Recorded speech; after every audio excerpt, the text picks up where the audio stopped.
Sorry, folks, we are having a technical issue. So I'm just going to jump in here. So for those who are joining us for the CLE credit, the first CLE word is legacy. I'll repeat that. The first CLE word is legacy, and we're going to move right to our introduction of our program.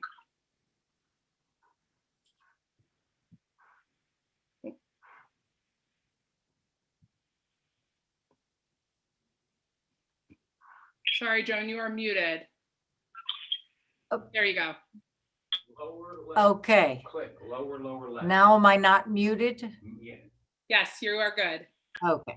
So I'll start again. I'm very happy to be able to introduce our program tonight, which is on cancel culture. Canceling people, brands, ideas, because some people consider them offensive. This is a problem that's growing in our country. And tonight we're going to look at this issue, the threat that it poses to free speech, and talk about why it matters.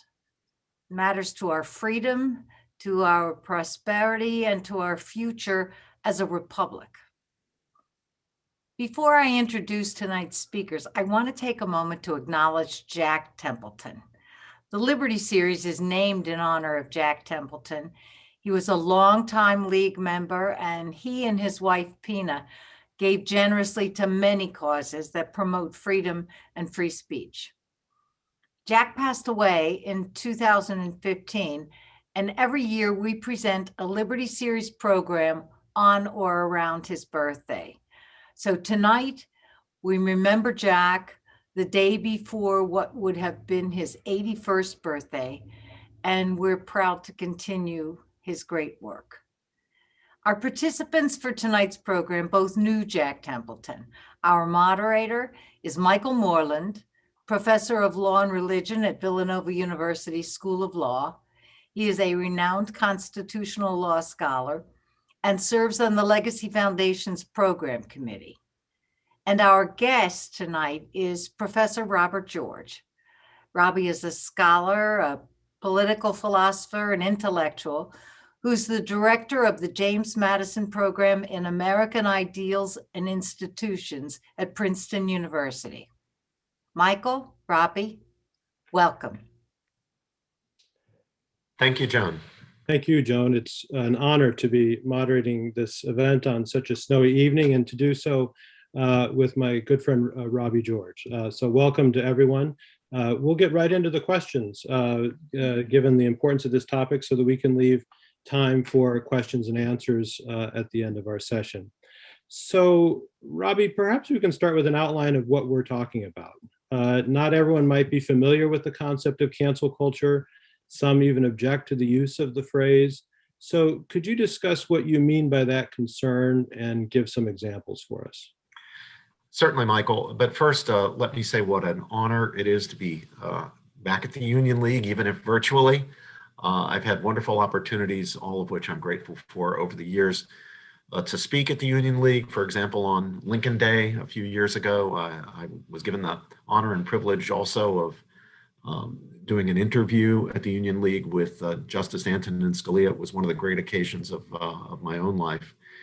And as Joan mentioned, I knew very well Jack and Pina Templeton. They were wonderful, great people and wonderful dear friends. And I miss them both so much, but what a wonderful opportunity it is to pay some respect to them and some honor by appearing in this series.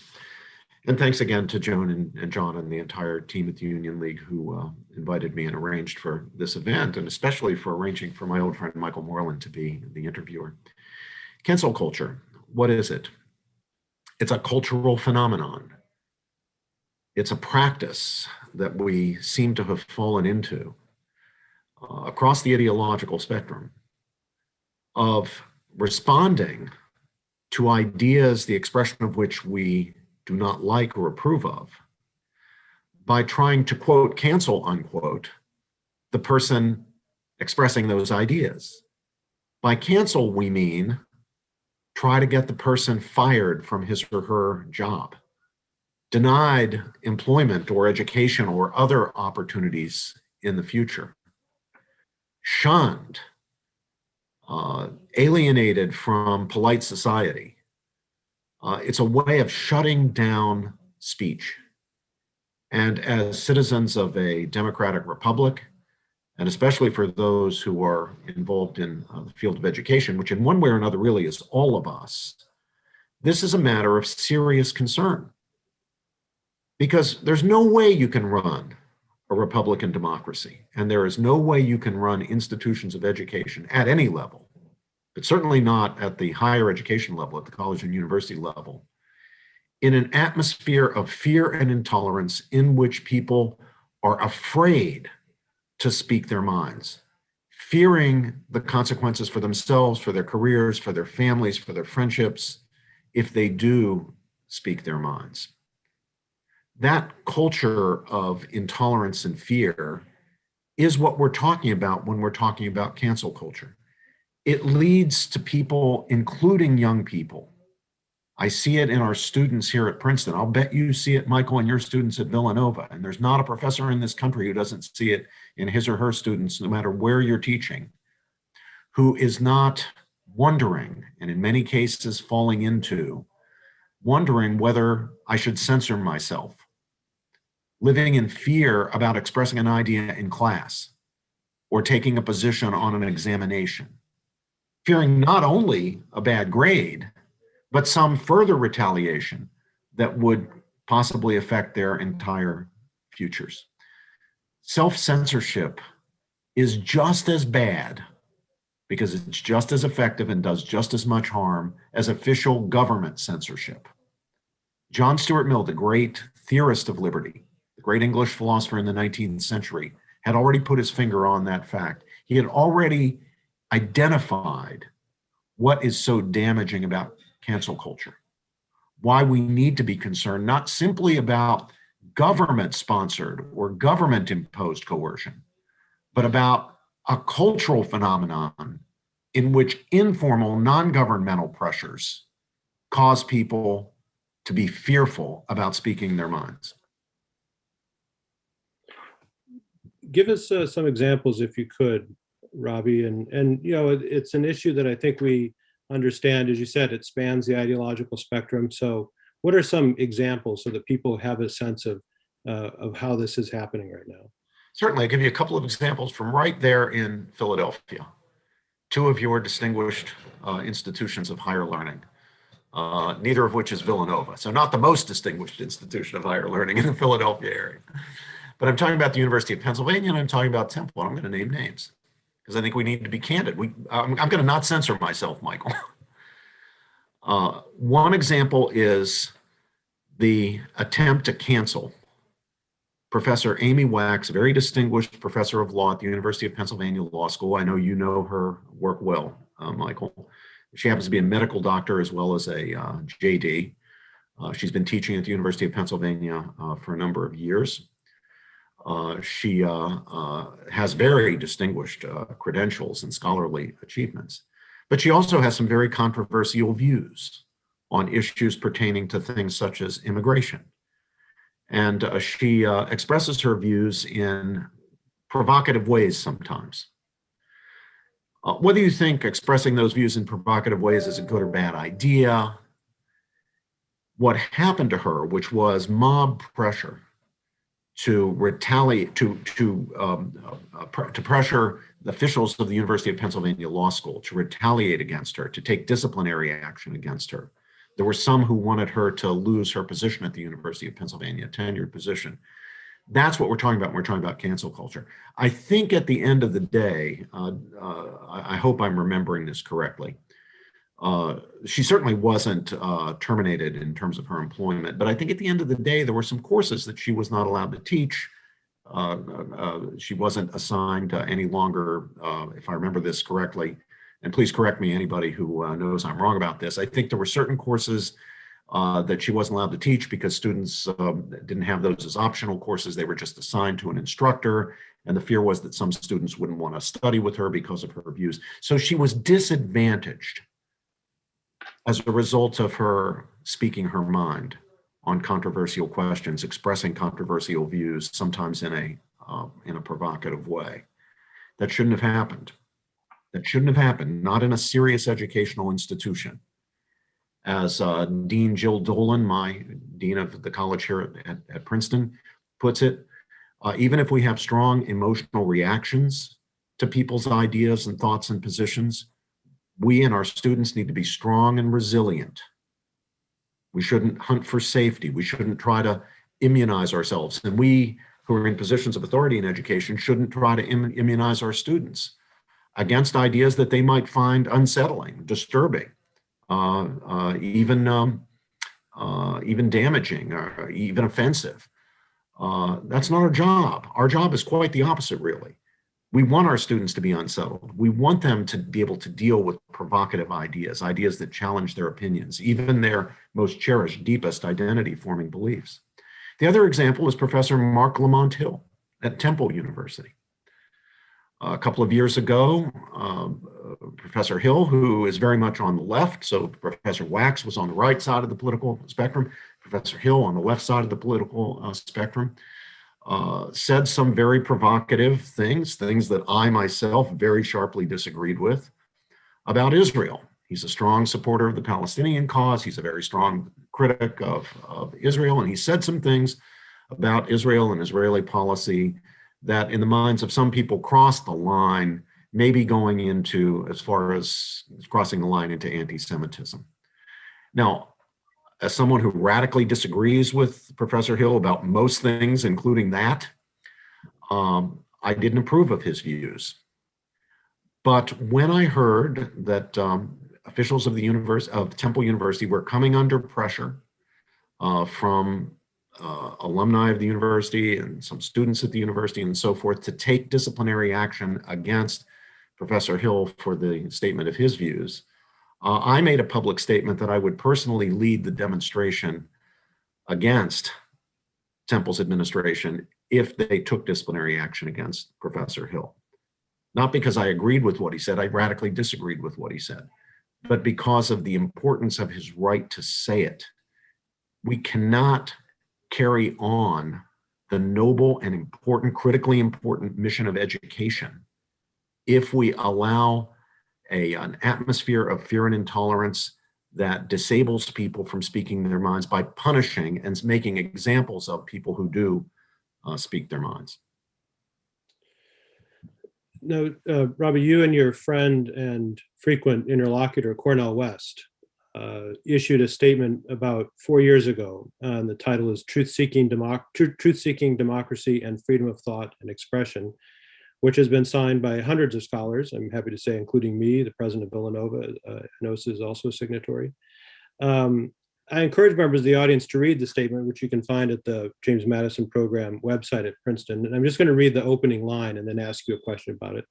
So the opening line of the statement is, "The pursuit of knowledge and the maintenance of a free and democratic society require the cultivation and practice of the virtues of intellectual humility, openness of mind, and above all, love of truth. These virtues will manifest themselves and be strengthened by one's willingness to listen attentively and respectfully to intelligent people who challenge one's beliefs and who represent causes one disagrees with and points of view one does not share." Now, in that statement, you talked about two places or institutions where a commitment to truth-seeking is most especially important. And you touched on this a little bit, but I'd like you to amplify that. One is academic communities and the other is liberal democracies. So let's take those in turn. Could you discuss why that mission of truth-seeking is so essential to the life of a university? Because it's the university's defining mission, its justificatory purpose. Universities exist for three fundamental reasons: the pursuit of truth, the pursuit of knowledge of the truth, the preservation of knowledge of the truth when it's been gained, and the transmission of knowledge of the truth, which is a complex process that involves making students engage the best arguments that are available on competing sides of the range of issues on which reasonable people of goodwill at any particular time can and do disagree. All the rest of what universities do, at least if we're talking about liberal arts universities, Technical universities have a different mission. If we're talking about MIT or Caltech or Georgia Tech or Rensselaer, I'd have a few different things to say. Not completely different, but somewhat different things to say. But if we're talking about liberal arts universities, Villanova, University of Pennsylvania, Princeton University, the great state universities, for example. All the other things they do are legitimate. Athletics, for example, legitimate. The arts, legitimate. All sorts of organizations in politics and philosophy and mutual interest societies like the chess club and so forth. All of those are fine things, good things, but they are not foundational and fundamental to the mission of the university. They should be welcomed alongside the central core aspects of the mission of the university, but only to the extent that they are consistent with the mission of the university. And when we get into a situation where they are interfering with the mission of the university, as in some cases athletics, for example, have done, and as in some cases social justice or so-called social justice movements today are doing, then we've got a serious problem. Because universities do not, liberal arts universities do not fundamentally exist for athletics or for the advancement of people's social justice causes or for anything else. They exist for the pursuit of knowledge, the preservation of knowledge, and the transmission of knowledge. And our young men and women who aspire to liberal arts educations, and we should encourage many of them to do that, those who do aspire only get what they're after when they get hold of the idea that the most basic reason for seeking the truth is the value of the truth itself. Truth can be valuable instrumentally for all sorts of reasons. It enables us to build bridges that don't fall down. It enables us to improve the economy. It enables an individual student to get a better job. It does all sorts of things. But behind and beneath all of that, if we go all the way back to the foundation of academic life in Plato's Academy, all the way back to ancient Greece, to our intellectual ancestors, the core understanding is that the reason to pursue knowledge is for the sake of truth itself, understood as an inherent and intrinsic human good. It's a fulfillment of our nature, Michael, as rational beings, as free and rational creatures, as agents, that we pursue truth. It's not the only aspect of our fulfillment or flourishing. There are others: friendship, aesthetic appreciation, the worship of God, the pursuit of beauty, the development of skills of all sorts, including chess and ballet and football and sports and arts and so forth. But a fundamental aspect of our well-being and fulfillment as the kinds of creatures we are is truth-seeking. And that's what universities are fundamentally about. And what about the country? What about our political society? This is, as you say, this is a problem that is talked about a lot on college campuses, and there are lots of stories that circulate about cancel culture at campus life. But what about more generally the political society of our own, or any political society that aspires to liberal democracy? Well, what we aspire to is Republican government, right? What our founders called Republican government. The Union League, of course, is linked to Lincoln, to the preservation of the Union, Lincoln's prosecution of the Civil War. You'll recall, everyone here will recall that at Gettysburg, Lincoln made reference to government of the people, by the people, and for the people. And the whole purpose of fighting the war was so that government of the people, by the people, and for the people would not perish from the earth. Lincoln feared that if Southern secession succeeded, that it would be the end of Republican government, not only here on the North American continent, but Republican government would be basically declared a failure. And for who knows, the entire future perhaps, people would look to other regimes of government, other forms of government, authoritarian forms of government, in the belief that human beings simply cannot govern themselves. They cannot be self-governing people. After all government is government of the people, right? That's what government is, government of the people. All good government, honorable government is government for the people. A good king, even in a monarchical system, a benign despot governs in the interest of the people. What's special about Republican government is the by the people part, Michael. Government by the people.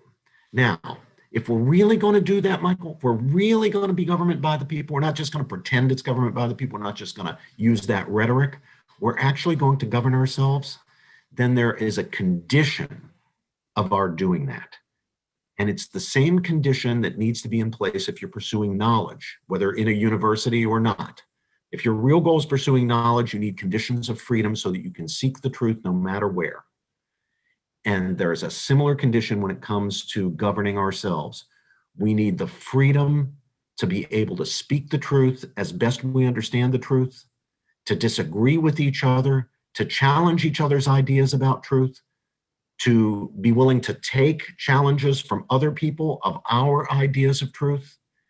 We need that free and open communication and a culture and an atmosphere that permits and indeed encourages that kind of open and free communication if we are truly to govern ourselves. Imagine trying to run a republic, or if you prefer, a liberal democracy. That's how people tend to talk these days. Our founders favored and Lincoln favored the language of Republican government, which I do as well. But no matter what you call it, if you're going to run one of these systems where the people are self-governing, imagine trying to do that if I can't tell you what I really think, and you can't tell me what you really think.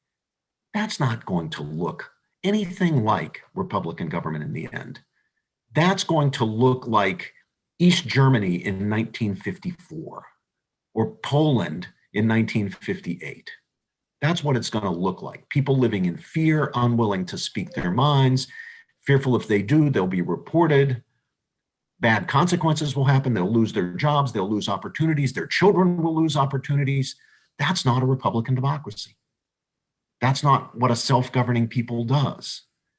So the same conditions, Michael, that have to be in place if universities are to pursue their truth-seeking mission, if scholars are to pursue their truth-seeking vocation, if students are to be truth seekers and lifelong learners, the same conditions of freedom that need to be obtained there also need to obtain if we're going to run a Republican government.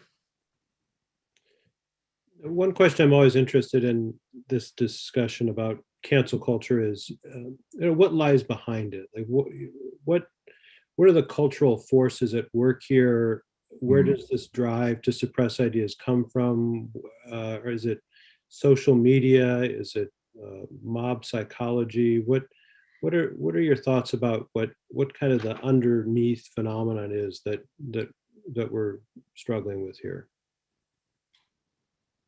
This is an area in which I doubt, Michael, that there's a single cause.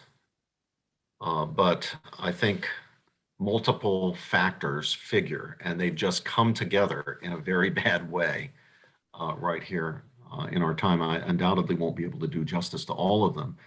And there are undoubtedly things that I myself am missing in the picture. I do find it perplexing because I personally just don't feel, maybe it's the way I was brought up, maybe it was the way I was educated. When someone disagrees with me, I don't feel any impulse to shut down their speech. Instead, I feel I'm curious. Why do they disagree? I wonder whether maybe they're right and I'm wrong. I want to hear their argument. But evidently not everybody feels that way.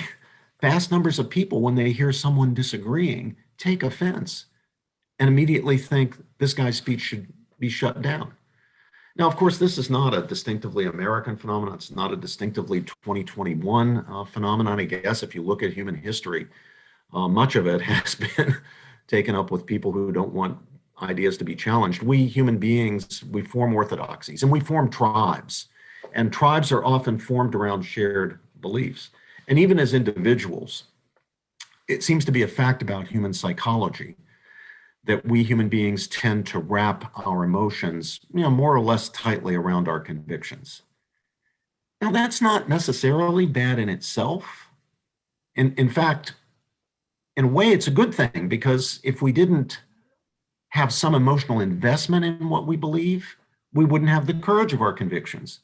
We wouldn't be able to act on them in an effective way. It's because we wrap our emotions somewhat tightly around our convictions that, we we accomplish the things we set out to accomplish. We do the things we believe in. It might not be some big political thing. It might be, doing a good job of raising a family, earning a living, being a good member of the community, being a good member of the church. Or it might be a cause. I mean, for the sake of a cause we believe in, civil rights, pro-life, whatever the cause is. The person's wrapping his emotions more or less tightly around his convictions helps to get the person to do the hard work and to make the sacrifices and to bear the slings and arrows that come as a result of advocating the cause. And yet, having said all that, if we allow our emotions to become wrapped too tightly around our convictions, then we become dogmatists. Then we become ideologues. Then we become tribalists. Then we no longer will tolerate being challenged. We fall so deeply in love with our opinions and the allegiances to communities that are formed around shared opinions that we lose our love of truth. And that's what jeopardizes the truth-seeking mission of K through 12, higher education, scholarship itself, and that's what compromises the conditions that we need for the maintenance of a regime of Republican government. So I think it's the tendency of human beings to not only to wrap our emotions so tight around our convictions, but also to be tribal, to make shared convictions the basis of our self-affirming relationships and the groups that we belong to. That is at the bottom of it all. And yet human beings have been made the same way forever. Human nature doesn't change. It is today what it has been through all of human history. It will continue to be into the future. And we haven't always had the zeal to shut down dissent that we find among those who have power, especially cultural power. Today. Social media, I think, is part of the picture. It's very easy to communicate in a way that enables people to be canceled.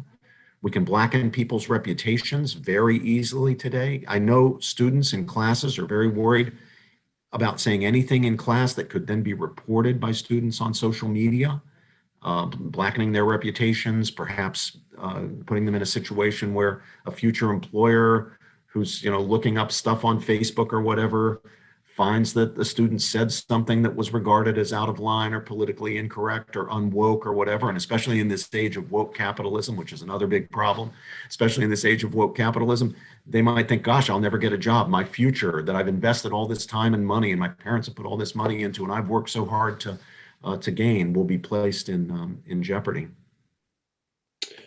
In any of these discussions, there's always this question of, well, what are the limits, right? Because we're talking about instances where people are, touching on often very sensitive, culturally sensitive issues, race, sexuality, and so forth.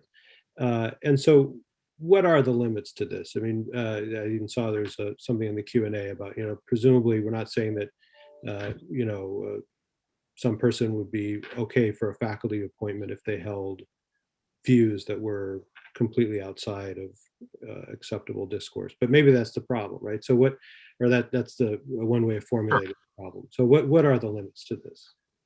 Michael, I won't evade that question, but I want to preface it.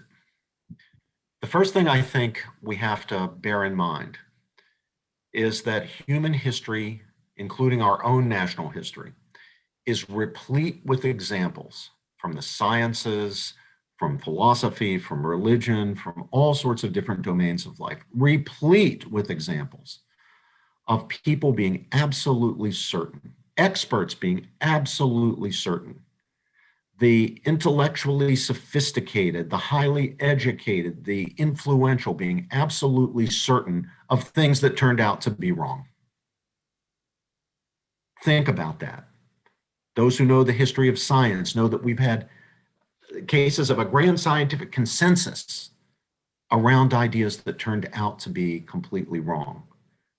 And when the consensus was challenged, the dissenters were regarded as heretics, not just in religion, mind you, not just in philosophy, even in science. And think, if I can bring this home to the United States, even within the last 100 years, there are people still alive today who can remember this. There was basically a consensus among the sophisticated, among the elite, among the influential, the powerful. It was a consensus among people in universities and big corporations and the great foundations and the professional associations, medicine, law, around the idea that eugenics is a great thing and the way forward and the best way for the future of mankind. From the 19-teens into the 1930s, the upper crust of the American establishment embraced eugenics. It was a consensus view. Hitler himself said, we're developing ideas from the Americans. And it wasn't until Hitler gave eugenics a bad name that we could finally see that this idea, around which the great and the good had all coalesced, was in fact a terrible idea. But when it was riding high, the sophisticated people, the powerful, the influential, the highly educated, the professoriate, the journalistic establishment, looked upon dissenters, those who did not want to go down the road of eugenics, who rejected eugenics, as hicks and rubes and hillbillies and religious fundamentalists. That's how they were looked at. There's a wonderful book by my colleague, Thomas Leonard, here at Princeton, about the way in which the progressive movement, the progressive people, the sophisticated people, the progressive movement was up to its eyeballs in eugenics ideology. People don't like to think about that today, but it's true. So we need to begin, Michael, before we even go into the question of what the limits are, we need to begin with a recognition that we human beings are fallible.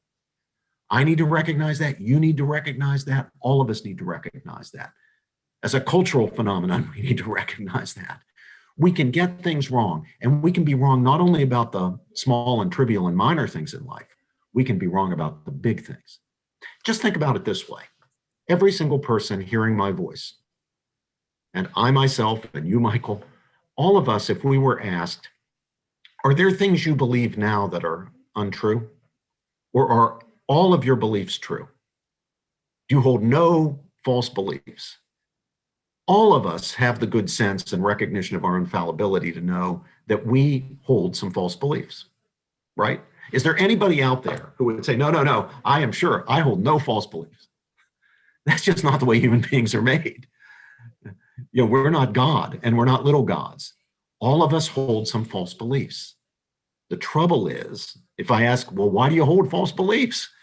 You would say, what I would say, it's because I don't know which ones are false. I know some are false because I'm not perfect. I know I'm fallible, but I don't know which ones they are, which means I need to be open to the only thing that will get me out of the false beliefs I hold to the true ones if I'm ever going to get there.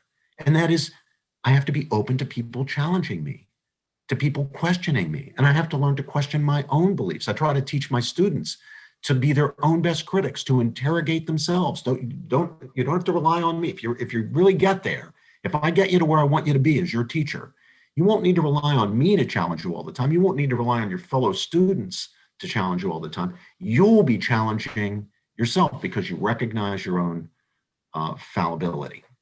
So now to the question of the limits. All right. First of all, we should never be too quick to assume that an idea is so crazy it couldn't be right. There are some ideas that are so crazy they couldn't be right. It's not to deny that. But these consensuses that I'm talking about, they were held by sophisticated, learned people, including in the sciences, sophisticated, learned people who turned out to be wrong, despite the fact that they thought that you'd have to be crazy to challenge this belief. So, again, bear that in mind. Now, my principle for free speech begins this way. The Constitution of the United States, in the First Amendment, gives us a pretty good idea of the scope of free speech in a Republican democracy. And that is, people need to be free to say whatever they truly believe, subject to certain limitations. There are certain categories of speech that need not, and in most cases should not be tolerated. Defamation, like slander and libel, conspiracy, intimidation, threats, false advertising, those kinds of manipulation, criminal conspiracies, and so forth. None of that is necessary for the truth-seeking process to proceed. None of that is necessary for orthodoxies and dogmas to be challenged. So we have a very wide, very robust conception of free speech under our Constitution, much more robust than our neighbors to the north in Canada, for example, and some of our European friends. And we're right and they're wrong, in my opinion. It's good that we have such a robust view. And I think universities at a minimum should have an equally robust view if they're going to fulfill their missions as truth-seeking institutions, as institutions forming young people to be truth seekers and lifelong learners. But in universities, I think it's also important, and it's important in society more generally, but especially in universities, for there to be civility. We want robust debate and dialogue, but the other thing we need, if that debate and dialogue is to be fruitful, is a certain kind of civility. Now, what do I mean by that? I mean more than simply politesse. And sometimes you don't even have to be polite in order to be civil. You can be pretty aggressive. And yet, as Cornel West and I say in that statement that you kindly read from 2017, Truth-Seeking Democracy and Freedom of Thought and Discussion. And yet we believe that civil discourse requires that the participants do business in the proper currency of intellectual life, the proper currency of academic and more generally intellectual discourse. And that currency consists of evidence, reasons, and arguments. It does not consist of grunts, obscenity, which is another unprotected category of speech under our First Amendment. It doesn't consist of threats. Threats are the opposite of truth-seeking discourse. It consists of reasons and arguments and evidence in the same way that our economic currency consists of dollars and cents, or in Britain of pounds and pence. There's a currency to intellectual discourse. And I think it's proper for us to insist that our students do business in that currency. Don't shout and call your fellow student a name if you don't like what that student said in the seminar. Challenge the student by giving your reason for disagreeing with them. You can state it passionately, but you don't need to call that person a name. You don't need to denounce that person. You don't need to attack that person personally. Give a reason. If his argument's no good, give a reason. I'll give you another example from my own experience, Michael. At Princeton, one of my colleagues is the famous philosopher Peter Singer. Professor Singer is one of the most famous philosophers in the world, and he holds some very controversial views. He's a man of the left. I myself am on the conservative side. But among the controversial views that Professor Singer has is that it is not in principle morally wrong to kill not only a child in the womb, but even a newborn infant, even a perfectly healthy newborn infant, because according to Professor Singer, although unborn children and newborn children are certainly human beings, not all human beings are persons. Only human beings who have achieved a certain level of cognitive function are persons. And it's not wrong in principle. You do no injustice to a human being if you kill that human being, if that human being isn't yet or is no longer a person. So not only is it not in principle morally wrong to kill unborn and newborn human beings, it's not wrong to kill human beings who are no longer persons, though they once were. They're no longer persons in his view because they're so severely afflicted by cognitive disabilities such as Alzheimer's disease or other severe dementias. And of course, according to this logic, it would also not be in principle morally wrong to kill congenitally, cognitively disabled people at any stage of life. Now, I could not disagree with all of that more. I am completely on the other side of all of those issues. And I'm involved not only intellectually, but in terms of activism in the defense of the unborn and the newborn, in opposing the euthanasia of the elderly, and the regime of assisted suicide, in standing up for the rights of cognitively disabled people. And yet, And yet, when disability rights groups 4 years ago, came to Princeton to protest Professor Singer, to demand that Princeton terminate his tenure and fire him, chaining themselves, some in their wheelchairs, to the gates in front of Nassau Hall at Princeton University. And even though my sympathies on the issue of the rights of disabled people, and indeed all people, were entirely with them, I nevertheless published an essay in the Philadelphia Inquirer, as it happens, defending Professor Singer and his right to speak his mind, say what he believes, not simply out of on the view that he has an abstract free speech right to say whatever he wants, but rather because however much I abominate his positions, he does business in the proper currency of intellectual discourse. He is not a demagogue. He is not a hater. As misguided as I think his views are, he gives reasons for them. He cites evidence. He makes arguments. He's not a manipulator. He's not a liar. In fact, I value his honesty. I wish more people who were on his side of some of the great social issues were as honest as he was. He doesn't deny, for example, that unborn children are human beings. He acknowledges it's a matter of scientific fact. His philosophical view is that, but they're not persons, nor are newborn human beings, nor are severely cognitively disabled human beings at any stage persons. So because he's doing business in the proper discourse of the proper currency of intellectual discourse, he's actually contributing to the truth-seeking enterprise. I think he doesn't get at the truth of these issues. I think he's badly mistaken about them, but he's importantly contributing to the truth-seeking goal of the university. Because of my engagement with him, mostly in writing, sometimes in person, because of my engagement with him on these issues, and he and I write about the same issues, we think about the same issues, and we're active on the same issues, I've certainly deepened my understanding of them. I think I make the case for my view better, and I understand it more deeply because I've been forced by his arguments to confront the points that he raises, some very fundamental points that he raises. I've learned and benefited from that intellectual engagement. And that is why, and I might scandalize some people in saying this, but it's true, that is why I encourage my own students to study not only with me, but with him. If they're going to study with me, they should also study with him, because they should hear what a smart person, smart, well-informed person who radically disagrees with me has to say. His writings are always on the syllabus in my classes. Because again, I want them to read what a person on the other side says. I want them to be able to challenge my arguments with his arguments. And then I want them to decide for themselves. Because if we're to avoid cancel culture in universities, or the underlying dynamics and ethos that produces cancel culture, if we're to avoid groupthink and conformism with our young people, then we need to model the spirit of open dialogue and genuine truth-seeking that we want them to emulate.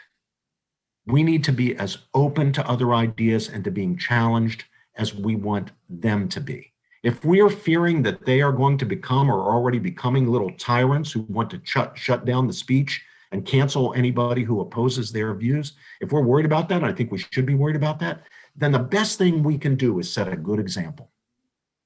When students see Professor Singer engaging my views, assigning my writings, they see me assigning his writings, they learn something before they've even read any of those writings. They learn something about the proper attitude and stance that you should take if you're genuinely a truth seeker, whether you're on the right or the left, pro-choice, pro-life. No matter what you are, you're showing your students, or it could be your own children, you're showing them what it means to be a truth seeker, and not a demagogue, and not a conformist, and not a group thinker. Well, let's turn to some audience questions. We've received many very good ones. We won't have a chance to get to all of them. I'll actually combine a couple questions from some colleagues from Villanova, one from Marcus Kreuzer, our chair of our political science department, and from my law school colleague, Haim Saman. And they're both asking, I'd say, about cancel culture in subsidiary institutions. So Marcus asked about the role of cancel culture in the current crisis of the Republican Party. Would it be fair that calling some Republicans rhinos or threatening to primary them are elements of cancel culture? And Haim asks, Other than the university, the other great institutions of truth-seeking are churches, synagogues, and mosques. What are your thoughts about cancel culture in these settings where policing of ideological boundaries is common and to some degree expected? So at political parties, religious institutions, other places where policing of ideological boundaries, as Professor Saman says, is common and to some degree expected, but where we might also see some elements of what we're calling cancel culture. Okay, those are both good questions. Now, there are some organizations, the membership in which involves shared beliefs, sharing the beliefs of the organization. If you say you're a Catholic and you want to be part of the Catholic community, but you don't believe in God, you can't really be part of that community. You undermine the very community that you're purporting to belong with. Same would be true of any religious community that is theistic. If you want to be a member of the Planned Parenthood group, you can't oppose abortion. If you oppose abortion or think that it should be legally prohibited, then you're undermining the very purposes for which the group exists. Same if you're on the other side. You can't be part of the Right to Life group if you are in favor of permissive abortion or elective abortion. So there's nothing wrong with having organizations, religions, clubs, political parties integrated around a shared set of beliefs. That's fine. That's not, though, a non-sectarian research university like the University of Colorado or Princeton University. Maybe a special case. We can talk about religiously affiliated universities like Villanova, which I think still should have norms much more like non-sectarian research universities than they should have like churches, but we can get into that. But that's the case with churches. That's not the case with at least non-sectarian research universities, and it's not the case with our democratic republic. Our democratic republic is for everybody. It's not just for people who share certain views. So you use the language, and you're absolutely right to use it, of subsidiary institutions. Subsidiary means they're not the whole thing. They are the small components of the real thing, and they can vary and differ. And you can only be a member of the Catholic Church if you're a Catholic. You can only be a member of Planned Parenthood if you're in favor of the Planned Parenthood view of the world, or the National Rifle Association, or so forth.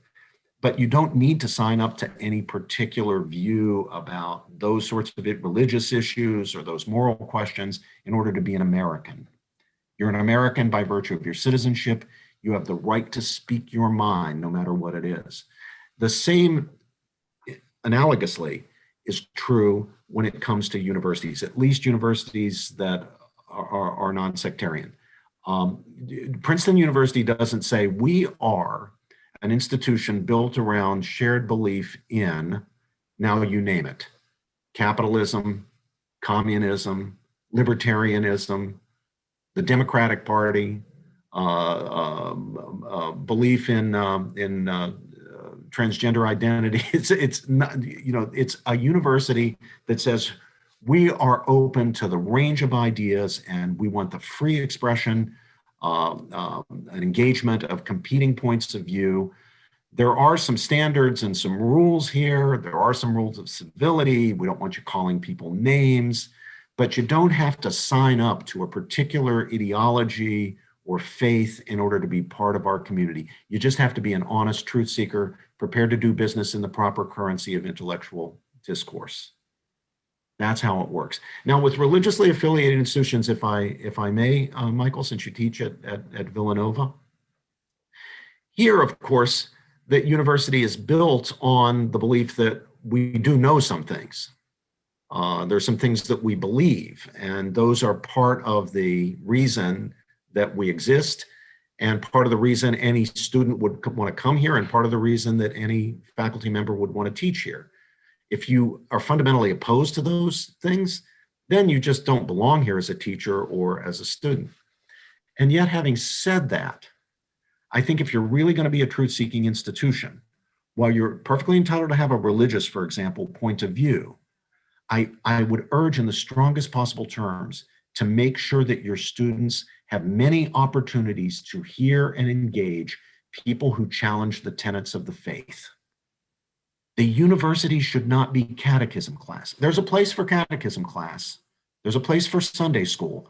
It's not Villanova or Notre Dame or the University of Dallas or Thomas Aquinas College or Wheaton or Yeshiva or Brigham Young University. If they really want to be universities, and they should, they can do that consistently with their faith, but not if they are merely doing indoctrination. So I love it that at Villanova, I know this is true in the Augustinian Studies program, for example, and in your liberal arts curriculum. Your students can't get through that place. I think it's still true without reading Friedrich Nietzsche, who I think was the most powerful atheist philosopher of all time. And you read the real Nietzsche. It's not just some straw man Nietzsche that's easily shot down. Students in the liberal arts curriculum at Villanova read David Hume, the great Scottish English skeptic, David Hume, or Thomas Hobbes. I mean, it's hard to think of a political philosopher whose views are more sharply at variance with Catholic teaching than Thomas Hobbes. And yet you will read Hobbes, just as you'll read Aquinas at Villanova or Notre Dame. And those institutions are doing it right. I think having speakers come to the campus who challenge some of the dominant views on the campus, including the religious teachings of the faith on campus, is fine with me. I know that there are some Catholics, I myself am Catholic, I know there's some Catholics who think there should never be a speaker on a campus who challenges Catholic doctrine or challenges Catholic moral teaching. Now, that's not to say that the university can't have, shouldn't guide itself and govern itself by Catholic standards. If you're a Catholic university, you should do that. If you're a Jewish university like Yeshiva, you should do it according to Jewish standards. If you're an LDS or Mormon university like BYU, BYU, you should do it according to their standards. That's fine, but I still think you'll be doing your students a disservice if you do not make sure that they have opportunities to hear and engage with people who challenge the faith. We have about maybe 5 or 6 minutes left. So let me ask a question about maybe challenges from a younger generation. I'm taking one from the Q&A and then another one from the chat box here. And that is, given that, well, I'll read one part of it. Someone asked about your argument about the needs of Republican self-government. It seems that many of the people who are willing to cancel others are not in fact committed to self-government. How does the growing belief in younger generations that authoritarian government is tolerable as long as it supports their point of view play into cancel culture? And someone else had asked about, what about younger faculty and students at the university who don't accept the premise that the university is in fact a truth-seeking institution?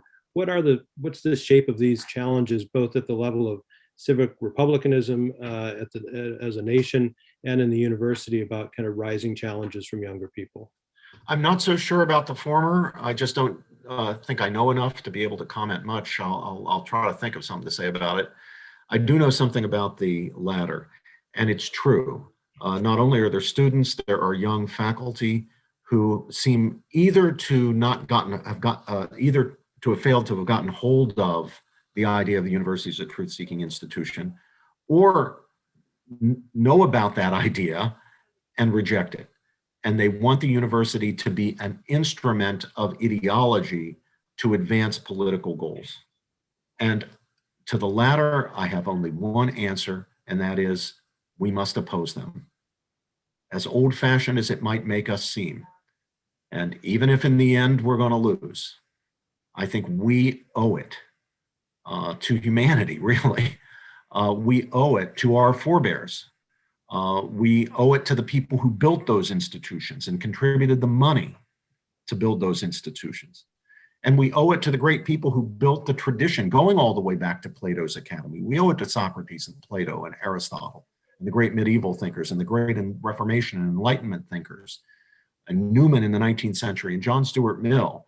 We owe it to them to stand up for the principle of the university or of education as a truth-seeking enterprise, and not permit it to be, or at least stand and tackle and do our best to stop it from degenerating into a pure instrumentalization of the institutions to political goals. Even if we agree with those political goals, we will have lost something profoundly precious to our humanity if we allow these institutions to degenerate into instrumentalities of ideology or politics.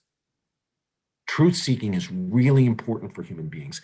Having institutions that are devoted to truth-seeking is critically important for a good society. They don't have to, the institutions don't have to take exactly the shape of ours, but there need to be institutions that serve that human interest, that human good. I would even say that human need, that aspect of our very humanity, if we're to have anything that would qualify as a good society. Great. Well, we are right up at the end of our time. Is John, I don't know if John Meekle wants to come on and carry us out through the conclusion. I hope you can hear me. Yes. All right, good. I apologize for that. Robbie, Michael, thank you so much for really a wonderful and a little scary conversation. I would like to add, we had a couple questions we didn't get to that were specific to education and higher education. And I want to add our friends at FIRE.